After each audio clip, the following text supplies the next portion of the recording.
So the first section that we're talking about is the hierarchy of the church. This is the ordained leaders of the church. So Catechism 874, we start talking about how all of this power, which we're about to talk about, the power that the leaders of the church have, comes straight from Christ. And they only have that power because Christ gave it to them. And there's only this hierarchy structure within the church because Christ set it up that way.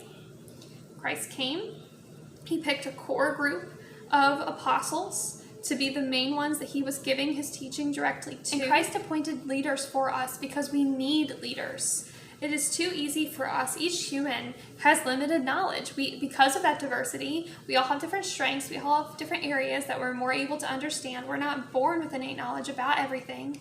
And we're only able to acquire so much knowledge throughout the course of our lives. So we need an authority that is timeless. Again, the popes go all the way back to Peter. The church is thousands of years old. What we're believing now is not new. We need that guidance, starting with the apostles, those who learned directly from Jesus. We need the people who understand this best to be explaining it to us, so that in our limited knowledge, we can rely on and trust them to help us understand the things that can be confusing to us. This is actually, friends, my Protestant friends here, this is actually found straight in the Bible. You see in Acts 8:30-31, it talks about how this man rides by on his chariot and he's trying to read some of the scriptures. And Philip, one of the apostles, sees him and says, "Do you understand what you're reading?" And the guy says, "No, I don't. How am I supposed to if no one teaches me?" So Philip hops on and he teaches him. And through Philip's teaching, he is able to come to this greater understanding and this enlightenment about what the scriptures meant and how that related to who Jesus was.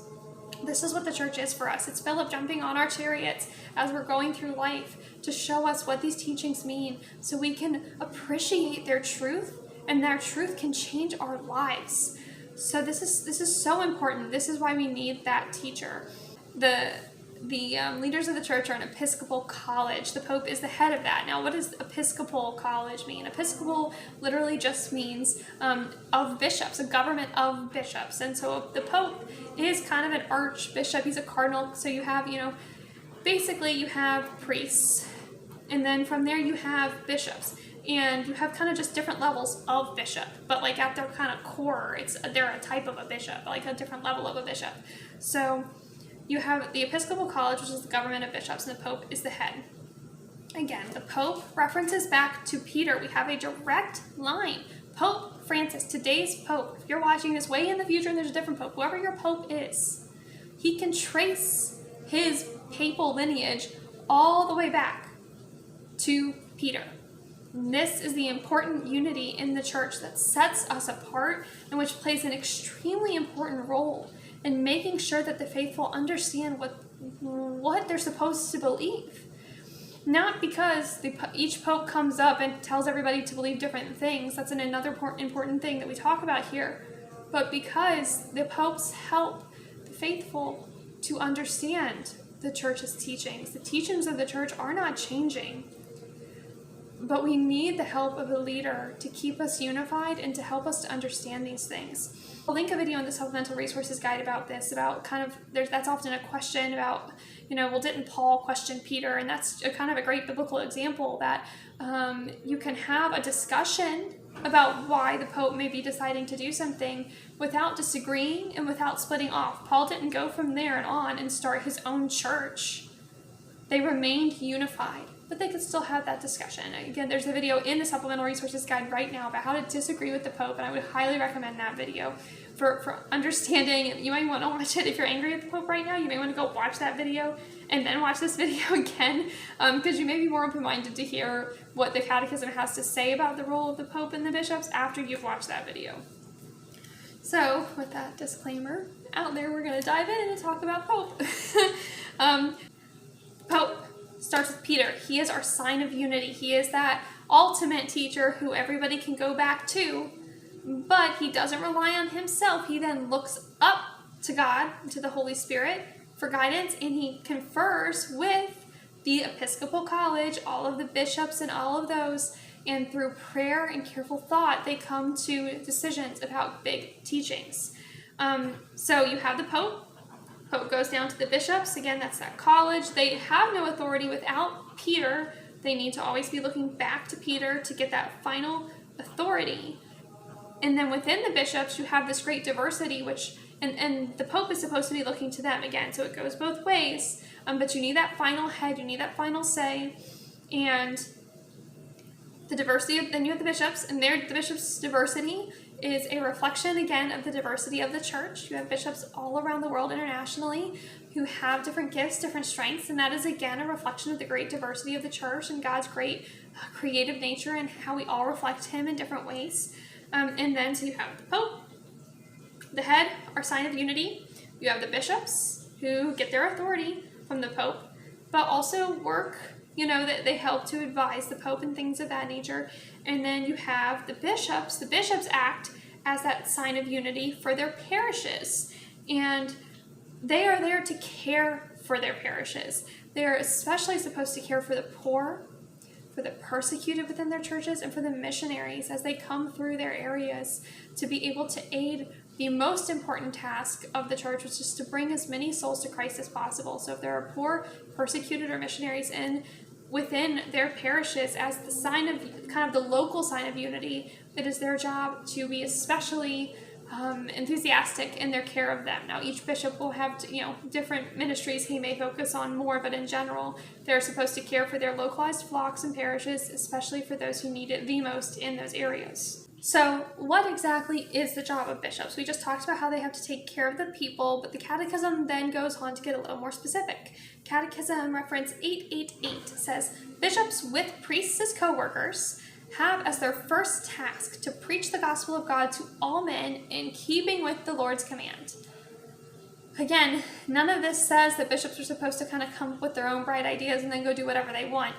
This is, again, a big difference, and this is something that makes the Catholic Church unique, is that you don't have kind of pastors of a little church community who kind of come up with their own interpretation on things, and that's what they teach, and their followers can kind of decide whether or not they like it. There's some opinions that bishops and priests may voice, which parishioners are not obligated to accept if it's just an opinion of the human that is the bishop. But the bishop's first job is to preach the gospel according to the Lord's command in unity with the Catholic Church teaching, with the Pope as his head. And so when you see your bishop acting in a way that is respectful to the Pope's wishes, even if that is painful and confusing at the time, that is the bishop doing his job. But it is also the job of the bishop to listen to the hurt of the people. And if there are people within his parishes who feel persecuted by something that the Pope is doing, it is the bishop's job to bring that to the attention of the Pope and to bring that to the attention of the bishops around him and to say something about that, because he is supposed to be taking care of his people. The Catechism will also say later on, when it talks about the laity, that it's the laity's job to speak up too. If they see things happening in their local parish that make them feel persecuted and feel hurt, it is their job to bring that to the attention of the priests. Now, sometimes we're going to feel persecuted and hurt by things that aren't necessarily something that needs to change. Sometimes we are the ones that need to kind of look within ourselves and change. And I want to make it very clear that as I say that, I'm not talking about current events right now. I'm talking about in general. There's quite a variety of different priests and parishes in my area and in other areas where I've lived. And you can see the way that sometimes when a priest comes in, things in the parish shift for the good or for bad. And it is up to those parishioners to say something when some of that shift is not good, in a faithful way. As always, you need to really look within yourself and think about why these changes may be troubling you. And sometimes it's basic. Sometimes it's just blatantly obvious there are changes going on that are not okay. The new things happening in my parish are not appropriate. They're not in line with church teaching, and I need to voice that to my priest. And if my priest doesn't listen, I need to voice that to my bishop. But other times there are things that may change that are hard for us to accept, but are not wrong. And that's something where we need to really look within ourselves and pray about it. And again, I say that with a lot of things in my head outside of the current events right now. So please understand that when I say that I'm not talking about only the current events. But it's an important point to be made, and it's a point the Catechism is trying to make, so it's a point that we have to make here too. And I'm really sorry if it's a painful point to hear right now. I pray that you I pray that you will also pray through that pain. I've been praying for all of those listening to these videos so much. I pray that all of you watching this are being brought into the faith through watching this. I really, truly am praying for each and every person that watches these and praying that these would do the job they need to do. So if you hear something painful here, pray with it. Pray with it and think about it, because what we're saying here is not my opinions. What I'm saying here is what the church teaches. So if something hurts, pray with that hurt. Bring it to the Lord and go and do extra research to even better understand it. And you may come out the other side of that pain with a really great awe of what the church teaches, with a humbling acceptance and just amazement at God's wisdom and how much wiser he is than we are. And you may be very blessed by what comes out of that pain point that you're maybe being invited by God to explore. Maybe. We'll continue now. Catechism 890 through 892 talks a lot about the mission of the magisterium and the infallibility of the Pope. Now, what is the magisterium? Let's go ahead and define that first. To kind of help me define this in an easy way in layman's terms, I went on Catholic.com. You know, anyone who's been following me here for a while knows I'm obsessed with Catholic answers and everything they do. They are a trustworthy place to go get an answer about what the Catholic Church teaches about literally almost everything I find when I go on there. So if you ever need a resource, Catholic.com. Jimmy Akin is a Catholic apologist who has done extensive studying of the Bible, of the Church Fathers. He's such a genius, and he's a character too. And he had this great explanation of kind of the three different ways the magisterium can be defined. First of all, the magisterium refers on a basic level to the teaching authority that Christ gave the Church. Second of all, the magisterium refers to those who exercise this authority, the Pope and the bishops working together. Thirdly, it can also refer to a particular teaching of the church as kind of expressed through an ecumenical council, something which is being proclaimed with particular authority as a result of a body of teachings. So again, the magisterium, that refers to the teaching authority of the church, those who exercise that teaching authority, meaning the Pope and the bishops. So when we say the magisterium, we're not just talking about the Pope and the bishops. Or it can refer to a particular body of work on occasion. It can refer to a particular body of work that was taught with certain level of authority. So back to this. So what does the Catechism say about the magisterium? In Catechism 890, it says the Catechism says the magisterium's task is to preserve God's people from deviations and defections, and to guarantee them the objective possibility of professing the true faith without error. It is the job of the magisterium, aka the teaching authority of the church and the church's teachers, aka the Pope and bishops, to keep the people unified by doing their job. How do they do this? So there's different forms in which they teach. First of all, there is the magisterium. The Pope can teach something infallibly when it's regarding, he can teach things infallibly if it regards matters of faith or morals. He does this with the guidance of the magisterium. The Pope does not wake up randomly and declare something is infallible. If the Pope is going to declare a doctrine or a dogma infallible, he's kind of like the final word, but he doesn't make things infallible without very thorough conversation with the whole magisterium and without very thorough prayer, drawing on the Holy Spirit to guide him. So something can be taught infallibly about faith and morals, and it's really interesting if you kind of take time to actually look into.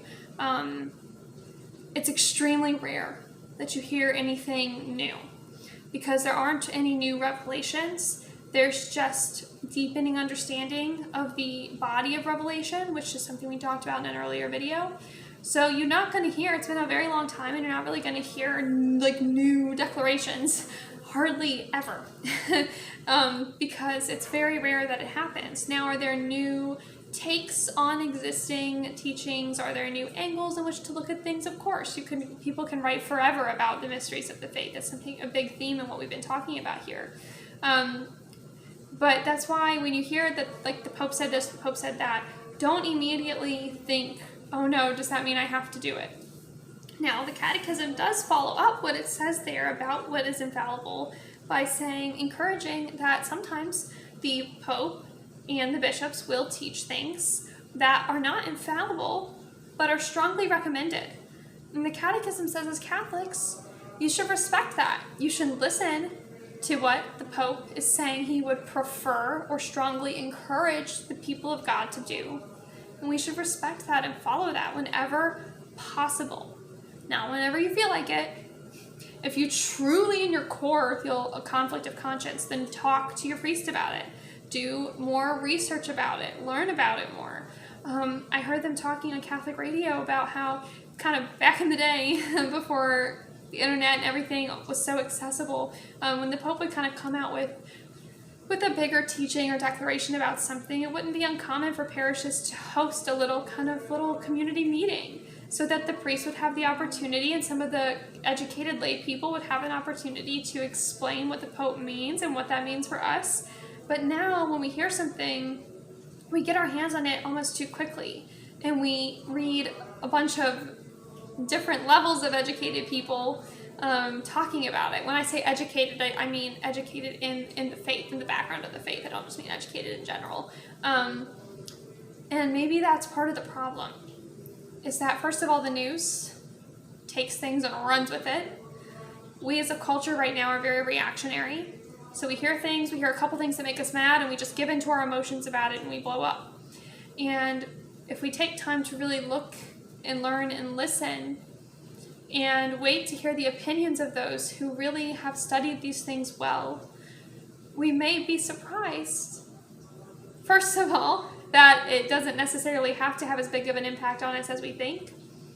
But second of all, when it does have an impact on us, we may be surprised by what the kind of learned within the church have to say about it, or the ways that they're encouraging you to bear that cross when it is a cross and it is hard and it does impact your life in a way that's painful. The learned people of the church have a lot of beautiful recommendations for how to handle that as well. But ultimately, everything is supposed to work for the unity of the church. Okay, so we talked about that. We talked about the Pope and infallibility and how we're supposed to still respect him when he's urging us to do things for the sake of the faithful, even if it's not something he's teaching infallibly. The Catechism kind of wraps up this section about the ordained ministers by talking about how it is their job to take care of their little flock. And it has this quote that's important. After everything I just said, it's important to wrap up with this quote, and it's beautiful that the Catechism kind of says all that stuff that can be kind of hard to swallow right now. But it finishes off with this one line in 893. It says, it's talking about the bishops, and again, remember the Pope is kind of the great bishop, if you will. They, the bishops, sanctify her, the church. So the bishops sanctify the church by their example, not as domineering over those in your charge, but being examples to the flock. Thus, together with the flock entrusted to them, they may attain eternal life. Not domineering over those in their charge, the Catechism says. And it ends by saying the Good Shepherd must be the great role model for the ordained ministers of the church. They must look to the Good Shepherd and follow his example of laying his life down for the sheep. The Good Shepherd has his staff. He can kind of, tap the sheep back into place when they start to stray. But ultimately, the Good Shepherd is an image of love and an image of laying his life down. And again, at the beginning we said, of being a perfect servant. And that is the great calling and the great example our ordained ministers are called to follow according to the church. So I hope that, I know that was hard to hear. As I was reading it, I literally in the margin at one point wrote, oh boy. I was like, oh boy. I was reading some of this in adoration, and I was like, God, this is kind of scary. It's going to be kind of scary to talk about this with everything going on right now. I hope that you help me. I hope that you help me do it the right way. So I hope that I did. I hope that I expressed what the church teaches about this in a way that helped you a little bit.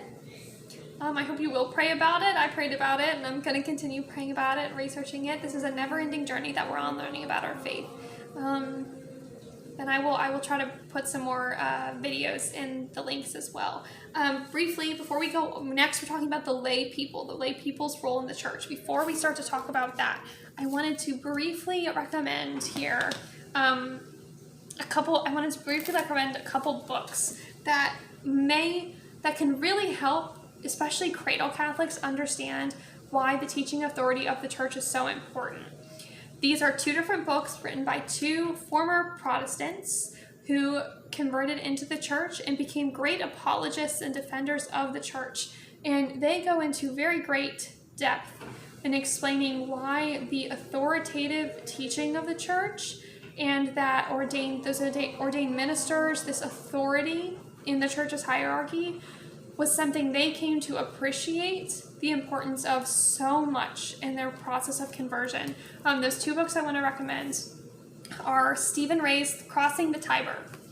This book is it makes me chuckle. Stephen Ray is so smart, and this book has so many long footnotes. Like the whole thing is like footnotes like that. So if you were to read this and only read the text, you'd probably read it pretty quickly.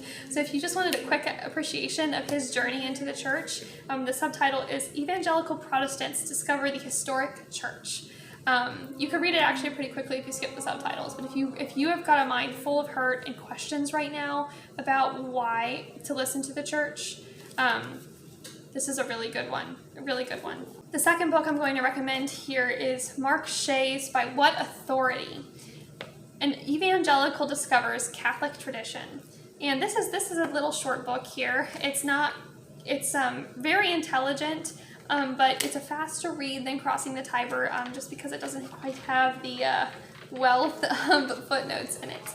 But I really would recommend this one as well if you want to understand why authority in the church is so important. And again, if your heart is hurting, it helps to hear what those who have not always had that authority have to say. We can take these things for granted after we've grown up in them and lived within them.